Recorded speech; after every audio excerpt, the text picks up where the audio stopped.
अस्सलामुअलैकुम। अरे आज अकेले? बहुत ही इजी एक्टिविटी है। Trace a letter. कौन कौन से लेटर्स को ट्रेस करना है आपको? पहला लेटर है राहीन यानी एफ। हाँ, ट्रेस कीजिए फिर। ट्रेस मतलब आपको उसके गिर्द उंगली घुमाना है, पेंसिल घुमाना है और इससे ही देखकर आपको बुक में लिखना है। अगला लेटर कौन सा है राहीन?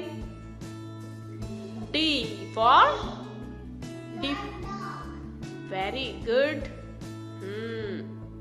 Very good. जिस तरह उसमें तरतीब से बनाया गया है, नंबर दिए हुए, उस तरह से आपको ट्रेस करना। नेक्स्ट ले। अगला एन। एन फॉर, हाँ ट्रेस कीजिए।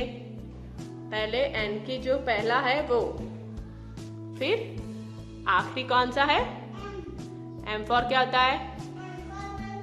वेरी गुड, क्लैप फॉर राहीन।